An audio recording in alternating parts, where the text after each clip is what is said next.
შვილის სიკვდილის გამოძიებას კიდევ ერთი დედა ითხოვს. ნინო გვიშიანი ამ მოთხოვნით დღეს კიდევ ერთხელ მივა ქუთაისის პროკურატურასთან. ის შვილის 23 წლის თემურ ხადურის საქმის გამოძიებას უკვე 2 წელია ითხოვს. ოჯახისთვის ახალგაზრდა კაცი გაურკვეველ ვითარებაშია გარდაცვლილი. ამბობენ, რომ ბიჭის დევნის ოპერაციის დროს ის თვითონ პოლიციელებმა სცემეს და მოკლეს. ამბავი ქუთაისი თერჯოლის მაგისტრალზე მოხდა, ცხედარი 2 წლის წინ აღმოაჩინეს. საქმე გააქტიურდა ექსპერტიზის დასკვნის შემდეგ ექსპერტიზა გარდაცვალების ზუსტ დროსა და მიზეზს ვერ ადასტურებს. მარიკა ბოლქვაძე მოგვიყვება საქმის დეტალებზე და დედის მოთხოვნაზე უფრო ვრცლად. გაურკვეველ ვითარებაში გარდაცვლილი თემო ხადურის დედამ გუშინ სოციალურ ქსელში ოფიციალური მიმართვაც გამოაქვეყნა, სადაც კიდევ ერთხელ ითხოვს სავარაუდო მოძალადე და მკვლელი მაღალჩინოსნების პოლიციელების დასჯას და ითხოვს დროულ გამოძიებას.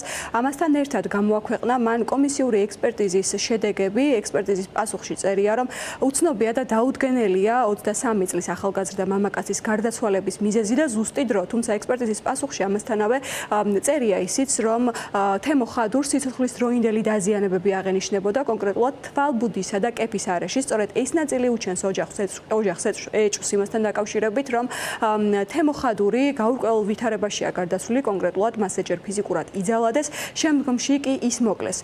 გაგახსენებთ ამბის ქრონოლოგიასაც, თვითმხილველებისა და მოწმეების ჩვენებებზე დაყრდნობით ვიგებთ, რომ თემო ხადური ქუთაისი თერჯოლის მაგისტრალის მიმდებარე ტერიტორიაზე იმყოფებოდა, რა დროსაც დააზიანა ტყიბულის პოლიციის უფროსის მოადგილის ლაშა ლაბუჩიძის ავტომობილი. ადგილზე კი იმყოფებოდა თერჯოლის პოლიციის უფროსის მოადგილე, აგრეთვე კახაბერ ნებიერიძე. შემდგომში თემო ხადურის მიმართ დაიწყო უკვე დევნის სპეცოპერაცია. ამის ამსახველი ვიდეო კადრებიც არსებობს და საქმეში როგორც მტკიცებულება ისედევს. მოგვიანებით თვითმხილველები ამბობენ, რომ დევნის სპეცოპერაციის შემდგომ გაიგეს აგრეთვე იარაღიდან რამდენჯერმე გასროლის ხმა და ამის შემდგომ 23 წლის მამაკაცის კვალი ქრება. რამდენიმე დღის შემდეგ კი 2024 წლის 28 აგვისტოს ის ერთ-ერთმა ადგილობრივმა მდინარეში აღმოაჩინა. სწორედ ეს საეჭვო გარემოებები უჩენს ახალგაზრდა მამაკაცის საეჭვო გარემოებებში გარდაცვლილი მამაკაცის დედას იმის ეჭვს, რომ მის შვილზე ჯერ ფიზიკურად იძალადეს, შემდგომში კი ის მოკლეს და ამიტომ ზემოთ ჩამოთვლილი მაღალჩინოსნების, რომლებიც სავარაუდო მოძალადები და მკვლელები არიან, მისთვის დასჯას მოითხოვს. 2 წელია არ იქნა და არ დადგა ჩემი ოჯახისთვის სამართალი. ეხლა დღეს გავეცანით სამედიცინო ექსპერტს, კომისიურს, რაც ნახეთ ალბათ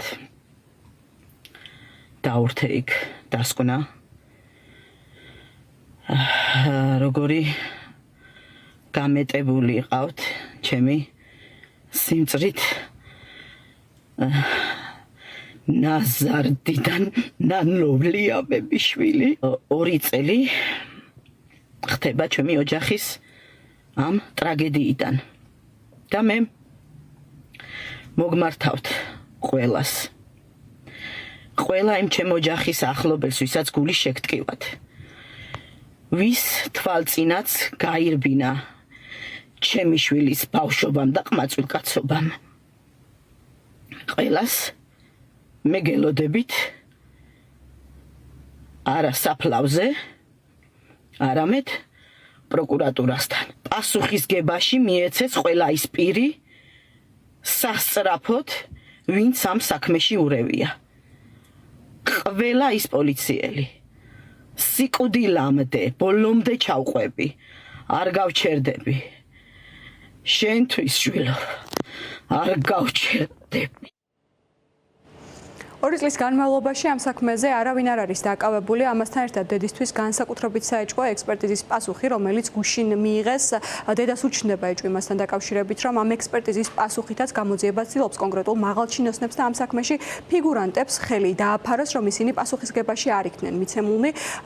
დედა აანონსებს აგრეთვე პროტესტს. დღეს ქუთაისის პროკურატურასთან შეიკრიბებიან გაურკვეველ ვითარებაში გარდაცვლილი 23 წლის თემო ხადურის ოჯახის წევრები და მხარდამჭერები და კიდევ ერთხელ მოუწოდებენ გამოძიებას, რომ დროულად დაისაჯონ სავარაუდო მკვლელები და მოძალადეები.